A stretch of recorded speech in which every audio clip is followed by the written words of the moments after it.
Yo quiero compartir la palabra que hoy nos convoca. Y es una palabra que la vamos a ir construyendo y la vamos a tocar, por decirlo, todas las veces que sean necesarias. La vamos a ampliar en todos los tiempos y en todas las veces que sean necesarias.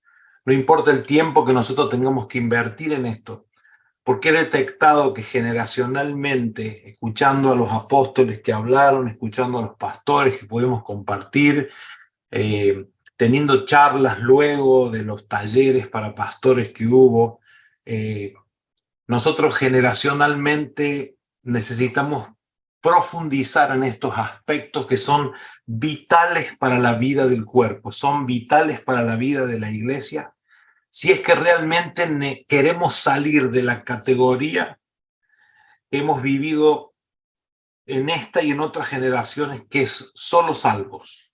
Yo he entendido y hemos entendido que hay una categoría de solo salvos, que no está mal, está perfecta, pero el ser solo salvo, el día que yo me muera me voy al cielo, esa es la expresión que se usaba. La podemos discutir, pero esa es la expresión que se usaba.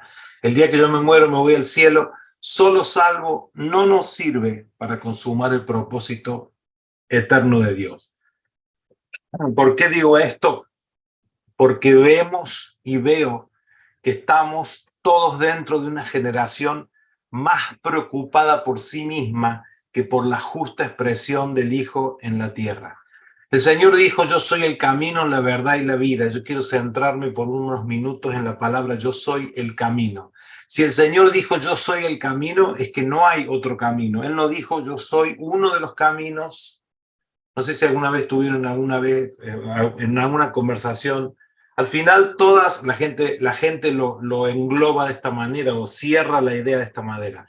Al final todas las religiones conducen a Dios. Error, no todas las religiones conducen a Dios. De hecho, ninguna religión conduce a Dios, ni la cristiana evangélica. El Señor dijo yo soy el camino, la verdad y la vida. Si el Señor dijo yo soy el camino al Padre, entonces nosotros no nos queda otra opción que andar en Él. Nosotros hemos sido presos de la religión, también nosotros. Hay gente que ha hablado conmigo, me ha dicho: pastor, yo cuando estaba en tal iglesia, yo cuando estaba en tal, lo que sea, yo me di cuenta que yo estaba preso. Bueno, nosotros hemos tenido también un nivel de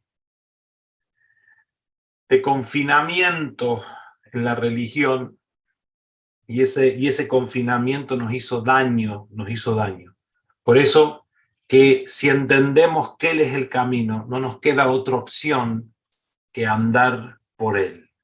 Romanos 1 al 5, y quiero hablar en esta noche, y esta palabra está titulada en la ruta, gracia y obediencia, para los que anotan, en la ruta, gracia y obediencia.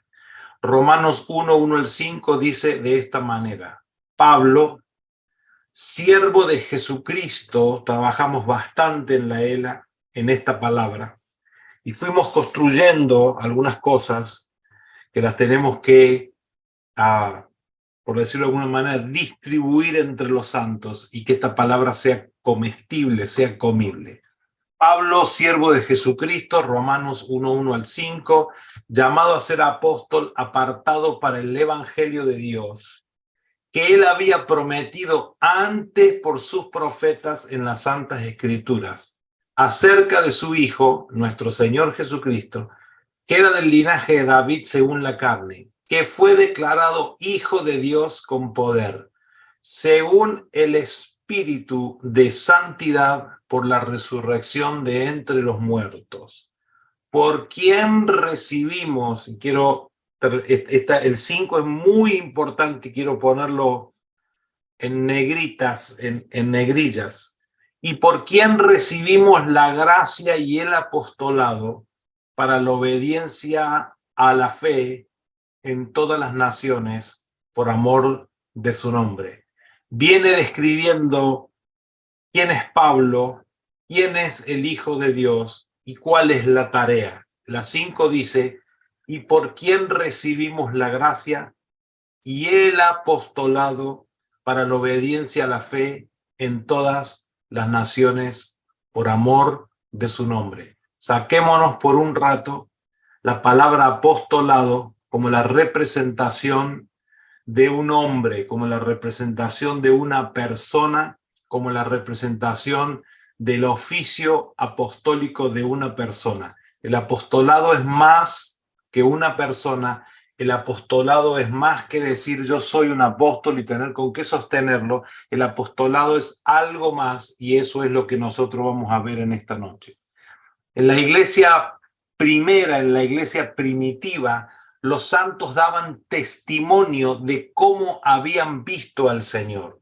Su vida era la expresión nítida, su vida era la expresión clara por la clase de operación que estaba presente en su vida. Ellos vieron al Señor resucitado y eso es lo que hizo que la expresión fuera eficaz, bien eficaz. Hoy estamos en una época, hoy estamos en una era donde muchas veces los creyentes miden falsamente la eficacia de la iglesia, la eficacia de las congregaciones.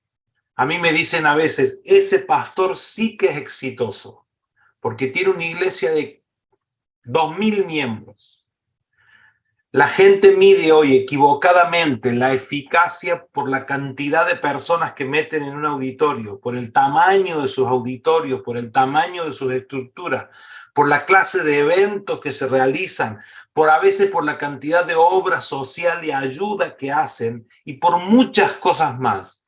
Pero la realidad es que la expresión de la iglesia no está primeramente basada en resultados visibles, sino en la expresión conforme a una naturaleza. Si yo tengo un auditorio y somos en algún momento 5.000 personas o 10.000 personas, que para el Señor no es nada traerlas, y propiciar que se compren tierra, que se construyan lugares, lo que sea, pero si nosotros no tenemos ascendencia sobre las 5.000 personas que están ahí, y esas 5.000 personas no trabajan para expresar al Cristo resucitado, de nada te vale tener 5.000 personas. No, es un error. Pastor, ¿y usted no quiere? Sí que quiero, 10.000 quiero, y la capacidad para administrar todo lo que venga. Pero nosotros tenemos que entender y estar y ser muy cuidadosos porque las falsas medidas nos impiden a nosotros caminar en el camino con la expectativa correcta. Hoy hay muchísimas personas frustradas en las iglesias porque las expectativas que algún día le dieron, por la expectativa que algún día le vendieron, porque las expectativas que algún día les expresaron es la incorrecta. Hay gente esperando que un manzano les dé naranjas y eso es imposible. Sí, pero Dios puede hacer un milagro, sí puede hacer un milagro, pero no es algo conforme a naturaleza. A Dios no le costaría nada. ¿Cómo puede ser que la vara que estaba dentro del arca reverdecía? Esos son milagros que Dios se reserva. Pero nosotros tenemos que actuar bajo una naturaleza. Hay solo una certeza en el saber a dónde nosotros corremos. Hay una medida, una estatura en esta generación llamada madurez en el cuerpo de Cristo. Todo lo demás es humo, todo lo demás es neblina y todo lo demás son elementos que se desvanecen en el tiempo. Nosotros no podemos tener en la administración que el Padre nos ha confiado manos llenas de humo y de neblina. Nosotros tenemos que tener en la administración que el Padre nos ha confiado cosas sólidas en nuestra vida. La iglesia temprana, la iglesia primitiva, la primera iglesia, la primera expresión, logró en gran parte esa expresión del Señor. Sin embargo, con el pasar del tiempo y la fricción, como yo les he dicho muchas veces, la fricción que produce el tiempo, esa medida de verdad se fue aguando, se fue perdiendo por las administraciones que no fueron acertadas. Si leemos la historia de la iglesia, vemos cómo el sistema, cómo el mundo fue minando, fue corrompiendo, cómo los gobiernos se aliaron a la presunta iglesia del Señor, aunque ya para mí en ese momento no era, se fueron aliando y las desvincularon del mover espiritual. La desvincularon, perdón, voy a hacer una corrección, de la vida del espíritu, de la vida del espíritu. La iglesia temprana y los apóstoles de esa época vieron cosas puntuales. El apóstol Pablo expresa cosas puntuales, 3 cosas puntuales que pueden ser para nosotros hoy, en esta era, en esta época, un disparador para descubrir la expresión de la iglesia eterna, la expresión que nosotros necesitamos tener. Uno es el conocimiento del hombre resucitado, de Cristo, del hombre resucitado. Segundo es la eficacia en el conocimiento de su gracia. Cosas que no se hablan en las congregaciones, cosas que no se dicen desde los púlpitos, cosas que no se nombra y la gente queda en un estado de adormecimiento espiritual. Vuelvo a repetir para no perder el hilo. Conocimiento del hombre resucitado, del nuevo hombre, de Cristo. Eficacia en el conocimiento de su gracia y eficacia en el conocimiento del llamado a ser la manifestación tangible de su gracia. Si nosotros entendemos estas 3 cosas, nosotros logramos que se nos revelen estas 3 cosas, vamos a tener una expresión acorde a lo que el Señor ha puesto dentro de nosotros. El apóstol Pablo, según nosotros leímos, conocía al hombre perfecto resucitado. En la carta de los Hebreos, él lo denomina como Jesús, el Hijo de Dios. Entendía también de que ese conocimiento venía atado de la dependencia a una sustancia que surge de ese ser resucitado, que es la gracia. Del Señor brota permanentemente amor y gracia, amor y gracia, amor y gracia. Es importante si leemos la palabra, reconocer, porque así está escrito, que la gracia está primero que el apostolado. Es que la gracia está primero, antecede al apostolado, así como en la Escritura vemos que la ley antecede también a los profetas. Todas las escrituras apostólicas nos van mostrando que la eficacia del apostolado, y vuelvo a repetir, saquémonos en esta tarde la imagen del apóstol como una persona. Nosotros somos parte del apostolado de Cristo a las naciones. Nosotros somos parte del apostolado y del sistema apostólico, por decirlo y determinarlo de alguna manera, de Cristo y la manifestación que el Señor está deseando a todas las naciones.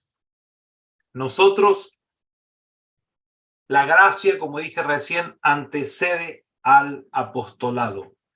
Todas las escrituras nos van mostrando que la eficacia del apostolado reposa en el entendimiento de su gracia. Por eso es que es tan difícil, amados, es tan difícil que una persona que no ha conocido la gracia reciba una palabra rectora apostólica a su vida. Si no has conocido la gracia, tampoco puedes tener acceso al apostolado.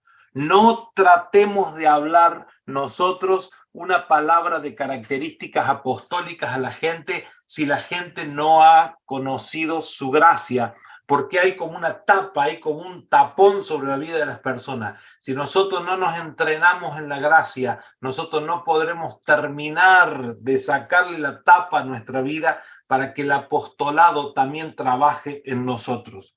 Quien entiende la gracia no puede vivir sin ella. Y yo quiero resumir el concepto diciendo, porque a nosotros nos gustan las frases, ¿a quién no le gustan las frases? Dime cuánto dependes de la gracia y te diré cuánto entiendes de ella. Nosotros somos gente que muchas veces decimos, Señor, dependo de tu gracia, pero si me pasa algo, ¿qué voy a hacer? Si yo me quedo sin trabajo mañana, ¿qué será de mí y de mi familia? Si me parto un brazo, ¿quién va a mantener a mi familia? Pero no estamos, o sea, ¿qué? Entonces, pastor, mañana yo me tiro a la cama y a las 11 digo, a ver, alguien que me alcance una tostada y un cafecito. No, no, no, no. Vamos a salir a trabajar mañana como lo hemos hecho siempre, pero dependiendo de la gracia del Señor, entendiendo la gracia del Señor.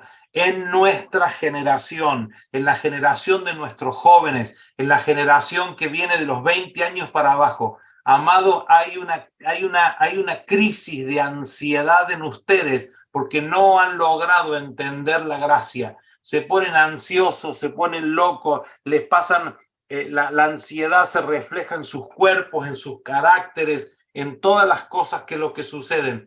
Tienen crisis y la única forma de salir de esa crisis, que es lo que dicta el siglo, es entender la gracia de Dios, entender que todo está hecho, entender que ya todo está listo, entender que el Señor ha preparado todo para que nosotros caminemos en los caminos. El Señor dijo, yo soy el camino, para que caminemos en el camino y en los caminos que dentro del camino el Señor ha hecho para nosotros.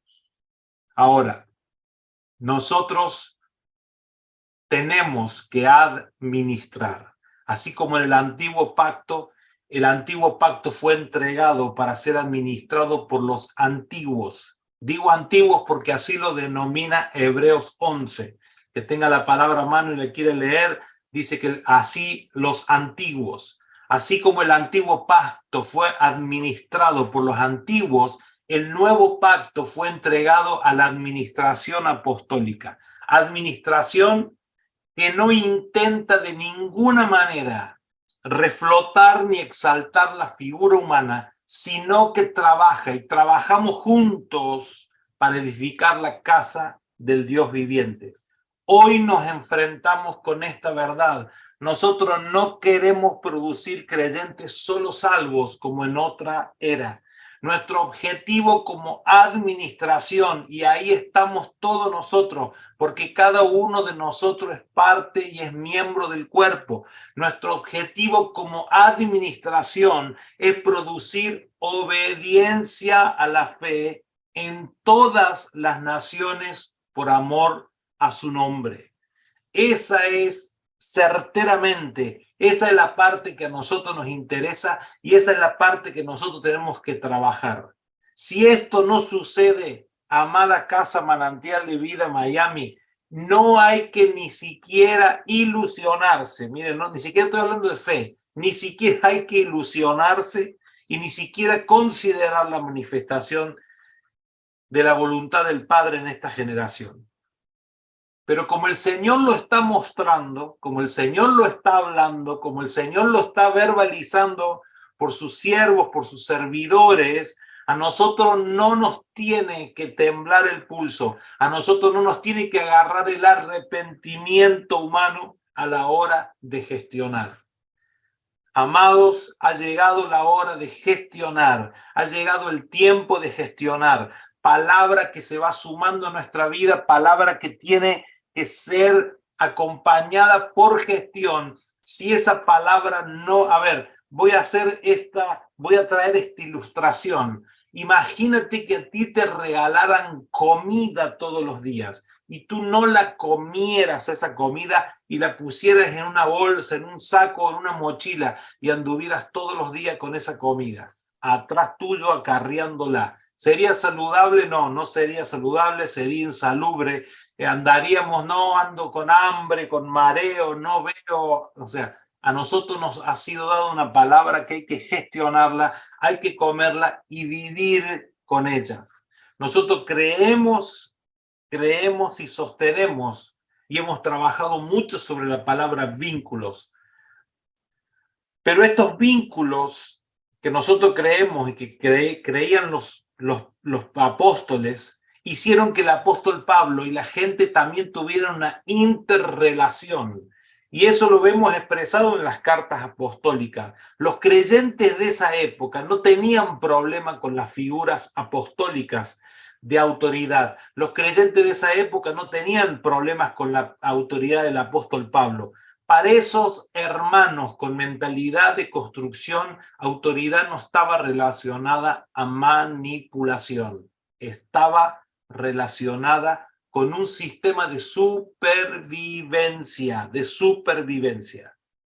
Cuando llegamos a la ELA y nos dieron los programas y nos pidieron por favor respetar, nos dimos cuenta que algunos de nosotros nos habían dado exactamente 30 minutos. Así, 30 minutos. Dele usted a uno que predica 30 minutos y verá qué bueno que es. Y una de las cosas que convenimos fue respetar los horarios como una forma de respetar autoridad. A nadie le van a cortar el audio, a nadie le van a pedir que se baje de una plataforma, te van a dar un aplauso cuando termines, pero hoy estamos tratando de llevar estas cosas a su máxima expresión. Entonces, pastor, ¿por qué tiene que ver si usted hubiera predicado 45? No, autoridad. Estamos tratando en las cosas primarias que estamos viendo, respetar autoridad. La autoridad no estaba relacionada con manipulación. Algunos de nosotros pudiéramos haber pensado, pero me recorro medio mundo para llegar a predicar y me dan 30 minutos. Mentalidad carnal. ¿Sabe lo que dije yo? En estos ambientes, cuando subí, vi esa gente. Vi el ambiente que se había formado ya desde la noche anterior. Vi la gente adorando y alabando al Señor. Yo dije, Señor, te alabo porque tengo 30 minutos y los voy a aprovechar. Gracias porque en tu propósito eterno viste este día, viste el año 2022 y elegiste mi persona para representarte delante de los hermanos a quien amamos, aunque sea 30 minutos. Aunque sea 30 minutos. Amados, tenemos que recuperar la mentalidad de construcción, la mentalidad de autoridad que no esté relacionada a manipulación. Hay una palabra que Pablo usa y le dice, te ordené. Imagínese que hoy yo diga a alguien, te ordeno. ¿Qué le pasa a este? ¿Pero qué se cree? Señores, Dios ordena. Amados, Dios ordena. Lo que pasa es que tenemos nosotros, el chip está atrofiado y hay que ponerlo a funcionar nuevamente. Nosotros creemos que lo que el Señor habla es, si quiero lo hago, pero en realidad no nos puede suceder esto. A través de los siglos, hablando de administración, vimos a los malos administradores de la iglesia establecer estructuras verticalistas y estructuras manipuladoras para servirse de la gente, para aprovecharse de la gente. Esto fue por ignorancia. Yo no creo que haya sido maldad, y si haya sido maldad, el Señor hará lo que tenga que hacer. Yo creo que por ignorancia y por comodidad hicieron esto, se sirvieron de la gente, se aprovecharon de la gente. Esto lo hicieron en un claro desprecio por la naturaleza de la voz de Dios. A nosotros hoy nos toca entender que a pesar de que algunos hayan ejercido mal, no implica que hoy Dios esté aprobando el desorden, porque ciertamente, hay un orden. Entonces ese desorden y la falta de autoridad pueden hacer que nosotros nunca podamos expresar a Cristo corporativamente. Entonces, cuando está en riesgo la expresión, se necesita la figura de autoridad, se necesita la expresión misma del Señor en amor, en superamor, pero en autoridad.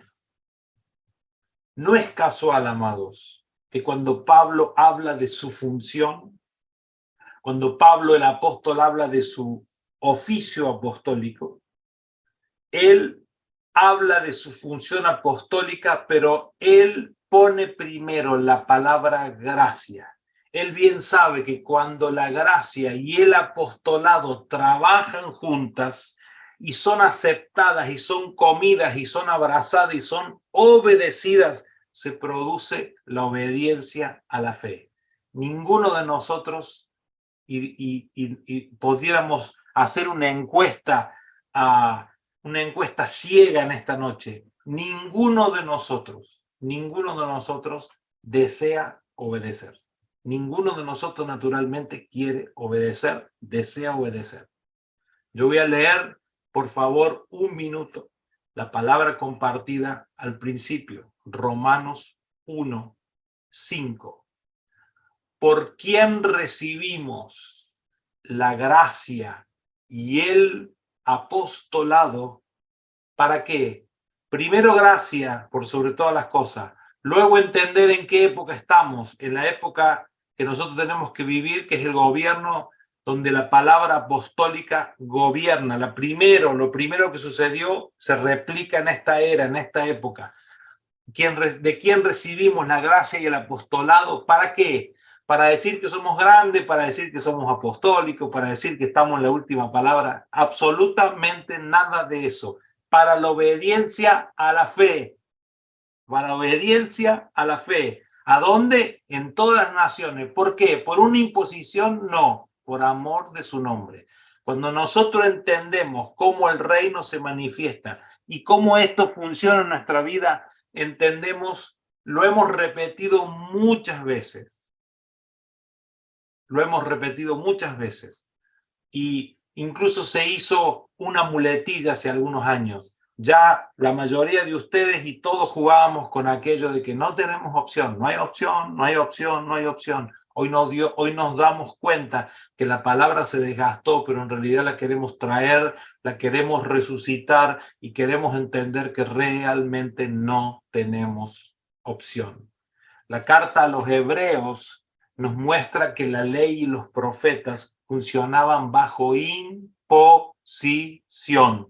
¿Qué es lo que sucede en muchas congregaciones hoy en día? La gente trabaja bajo imposición. La carta a los Hebreos nos deja ver claramente que ellos no operaban desde la gracia que nosotros tenemos. Ellos conocían la gracia que vendría en nuestros días, pero no funcionaba para ellos. Dice 1 Pedro 1:10-12, los profetas que profetizaron de la gracia destinada a vosotros, ¿están aquí? ¿Quiénes somos vosotros? Somos nosotros. Esos vosotros somos nosotros. Los profetas que profetizaron de la gracia destinada a vosotros inquirieron y diligentemente indagaron acerca de esta salvación. Mire qué bárbaro. Escudriñando qué persona y qué tiempo indicaba el Espíritu de Cristo que estaba en ellos, el cual anunciaba de antemano los sufrimientos de Cristo y las glorias que vendían tras ellos. A esto se les reveló que no para sí mismos, sino para nosotros, mire esa palabra, administraban las cosas que ahora os son anunciadas. Voy a cambiar la expresión, las cosas que hoy no son anunciadas. Por los que os han precedido el Evangelio, por los que han predicado el Evangelio por el Espíritu Santo enviado del cielo, cosas en las cuales, miren, anhelan mirar los ángeles. Nosotros tenemos una palabra dada en esta generación que dice la Escritura que los ángeles anhelan mirar los ángeles. Esta salvación de que habla el autor a la carta, Pedro, dice lo siguiente: esta salvación incluye la gracia destinada a nosotros. El término clave de este pasaje es que ellos administraban algo que no era para ellos. Y hoy nosotros tenemos también que saber que nosotros administramos cosas que no son totalmente para nosotros, porque creer que nosotros podemos administrar todo es un error. Entonces, entender esto demanda una mayor pericia en nuestra administración. Esta demanda es exponernos a su verdad cotidianamente para que Él nos muestre cómo esta gracia debe ser administrada para las generaciones. Es una estafa pretender que todo va a terminar en nosotros. Nosotros estamos hoy administrando cosas para nuestras próximas generaciones, para nuestros hijos, para nuestros nietos, para nuestros bisnietos. De nuestras vidas van a quedar obras, van a quedar actos, van a quedar escritos. De generación en generación se dirán palabras que nosotros hemos repetido. Por eso tenemos que ver esto no son ni gustos, que a mí me gustaba esto, y te acordás del Ale, no. Esto es una cuestión de administración. Pablo recibe la palabra, mi gracia es suficiente, y vive por ella. Allí Dios no le estaba negando un milagro a Pablo. No, aguántatela, mi gracia es suficiente. Sino dejándole ver nuevamente que él ya poseía el acceso a una mayor medida de lo que él necesitaba. Dios le estaba diciendo, por favor, querido Pablo, tienes tanto en ti, no me vengas con esto. Esto que tienes tú es un ancla que yo tengo para que tu ego no se vaya a las nubes a causa de las revelaciones. De hecho, él lo dice. De hecho, él lo dice. De hecho, él lo dice. Mire lo que dice y ya vamos terminando en unos minutos. Hebreos 9, 9, 11. Lo cual es símbolo para el tiempo presente. Hebreos 9, 9 al 11. Lo cual es símbolo para el tiempo presente, según el cual se presentan ofrendas y sacrificios que no pueden hacer perfecto en cuanto a la conciencia al que practica ese culto. Ya que, mire la religión judía, mire la descripción de la religión judía, ya que consiste solo en comidas y bebidas de diversas abluciones. Abluciones son baños rituales, la migba que usan ellos, y ordenanzas acerca de la carne, impuestas hasta el tiempo de reformar las cosas. Yo me acuerdo hace años atrás, cuando estábamos en Norway Village, Raquel vino y me dijo que se había encontrado con unos ancianos judíos que le dijeron que querían orar por ella para bendecirla. Me acuerdo algo así, me dice, pastor, usted no sabe qué pasó. Unos viejitos judíos que encontré ahí quisieron orar para bendecirme, para que yo tuviera una bendición. Y yo le dije, Raquel, le te hubieras dicho, vengan, pase, que nosotros vamos a orar por ustedes, porque nosotros habitamos un pacto mejor que el que habitan hoy ustedes. Así que tranquilo. Obviamente Raquel, que es una dama, no se lo dijo, pero nosotros tenemos que hablarlo entre nosotros. Mire lo que dice. Ya que consiste solo de comidas y bebidas de diferentes abluciones y ordenanzas acerca de la carne, impuestas hasta el tiempo de reformar las cosas. Pero estando ya presente Cristo, sumo sacerdote de los bienes venideros, por el más amplio y más perfecto tabernáculo no hecho de manos, es decir, no de esta creación. Voy a hacer una pregunta a los que tenemos casa. A los que tenemos casa. ¿Cuántos de los que tenemos casa estamos preocupados por la renta? Nadie, ¿verdad? Voy a hacer esa pregunta y no estoy jugando. Cuando nosotros rentábamos, estábamos preocupados por la renta. Yo te voy a decir, pastor, bueno, ahora está preocupado por el mortgage. Nada, no estoy preocupado. Dice acá que hasta el tiempo de reformar las cosas. Ponte esta idea, donde tú vives, pagas renta. ¿Te gusta mucho la propiedad y tú te la compras? ¿Sigues pagando renta? No. No la compras con un crédito, la compras cash. Agarra la plata, la tienes guardada, la saca de abajo del colchón. ¿Cuánto vale? 600.000. ¡Boom! Ahí está. ¿Qué dice acá? Hacían todos estos pagos sin lograr tener la propiedad. Escuche. Hacían todos estos pagos sin lograr tener propiedad hasta el día de reformar las cosas. Hasta el día que vino el Señor y nos dio el título de la propiedad, de la salvación, logramos hacer perfecto en cuanto a la conciencia, a nuestra vida. ¿Cuántos se sienten pecadores hoy? No, yo no me conecté porque la verdad que estaba en una crisis. Cada vez que me miro al espejo, me siento el peor pecador del mundo. Nadie debería, si entiende esta palabra, tener una conciencia de pecado. La escritura es muy clara y dice que si hemos pecado, abogado tenemos para con el Padre. O sea, no hay que dejarlo, esto no es una rueda, pero es un sistema que el Señor dejó. Hebreos 9:11, pero estando ya presente Cristo, sumo sacerdote de los bienes venideros por el más amplio y más perfecto tabernáculo no hecho de manos, es decir, no de esta creación, sino de arriba. Esto lo agrego yo, no está en la escritura. ¿Qué suministra este sumo sacerdote? ¿Qué dice la escritura cuando dice ascendió y dio dones a los hombres? ¿Qué es lo que nos dio, aparte de otras cosas? ¿Qué es lo que suministró? Gracia. ¿Para qué Jesucristo nos suministró gracia? La palabra es muy clara. Gracia para el oportuno socorro. Cuando la gracia se suministra, ya no hay imposiciones externas. El aumento de la gracia es aumento de obediencia porque se obedece por amor. Si nosotros entendemos, amadísimos, si nosotros entendemos que esto es lo que se espera de nosotros como creyentes, como nacidos de nuevos, como gente del Espíritu, esto se espera, una obediencia basada en gracia y no en imposición. A todos, bueno, algunos de ustedes no, yo sé que algunos de ustedes no, pero los que venimos de otra época, a los que venimos de otra época, de otra era, a nosotros nos hicieron obedecer por temor, por presión, por un montón de situaciones trataron, porque ni siquiera obedecíamos, trataron de hacernos obedecer por manipulación, por extorsión.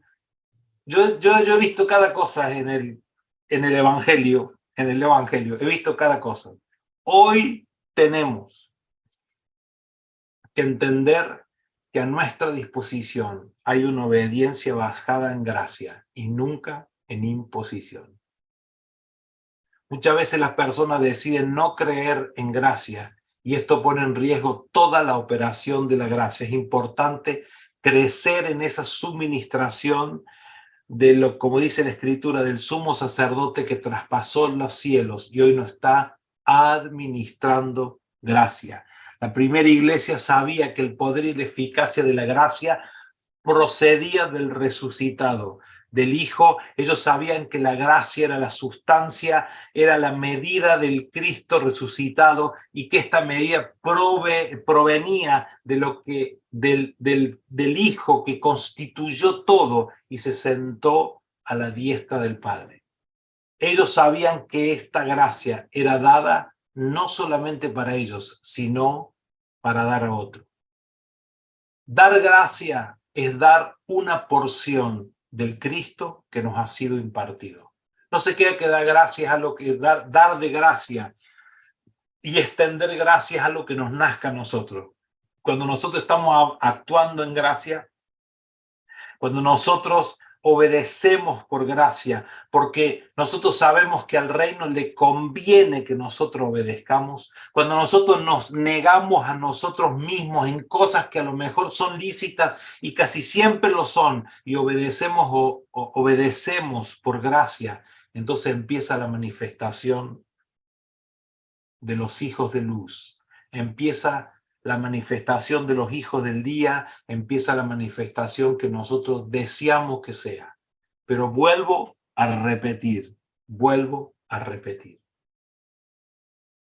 Cuando nosotros empezamos a dar gracia, se produce el efecto que dice la Escritura, que es gracia sobre gracia. No amontonaremos sobre nuestra vida gracia sobre gracia, hasta que nuestra vida empiece a emanar la gracia, empiece a salir, empiece a fluir la gracia que nosotros hemos entendido. Cuando la gracia aumenta la pasión de la obediencia a la fe, esto también aumenta. Pablo dice que él trabajó más que todos los otros apóstoles. Él no está sacando la credencial, él está diciendo que él había entendido un mayor nivel de gracia. Por eso podía hacer algunas cosas que los otros no habían podido hacer. Los otros apóstoles terminaron viendo al resucitado muy de anciano. Pablo lo vio de primera mano. Ellos seguían refiriéndose al crucificado. Él había visto al resucitado y por eso vivimos, por eso creemos, por eso esperamos, por eso nos esforzamos en esa gracia. ¿Saben lo que es esforzarse en la gracia? Es agarrarse de la gracia con manos y pies, con uñas, con dientes, con todo lo que tengas y agarrarte de esa gracia y no dejar que nadie te saque de ahí. Es muy fácil, amados, caer en las obras de la carne, querer hacer cosas para alcanzar a Dios. A Dios nadie lo alcanza si no es por gracia. De hecho, nuestra conexión es a través del trono de la gracia. Identificamos la palabra de la cruz, pero la palabra de la cruz nos termina depositando en el trono de la gracia. Padre amado, gracias, Señor, te damos en esta noche por esta palabra. Ruego, Padre, que tu espíritu, la porción de tu Hijo que vive en nosotros, sea movilizada por gracia. Que esa gracia nos movilice a obedecer. Que esa medida de gracia que ya nos ha sido dada crezca en nosotros. Y que seamos, Señor, expositores de esta gracia. Que la gracia, Señor, que nos ha acompañado en estos días y que la hemos visto a veces, Señor, entre neblina, a veces entre humo, a veces entre palabras mal expresadas, pero hemos visto tu gracia. No podemos negar que hemos visto tu gracia. Señor, queremos verla más y mejor.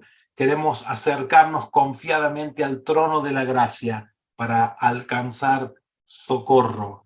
Señor, para alcanzar socorro, para alcanzar lo que debemos alcanzar. Solución y ser portadores también de solución para la gente que está viendo que el mundo se cae a pedazos. Señor, yo no tengo ni como casa tenemos una visión apocalíptica. Yo digo en esta noche, Señor, alentado por tu espíritu, y le digo a los justos que escuchan que les irá bien, pero nos irá bien y nos irá cada día mejor si entendemos esa gracia y la ponemos por obra. Padre amado, gracias, gracias, gracias por la vida de tu Hijo Cristo Jesús en nosotros. En el nombre de Cristo Jesús te damos la gloria y te agradecemos por absolutamente todas las cosas. Amén y amén.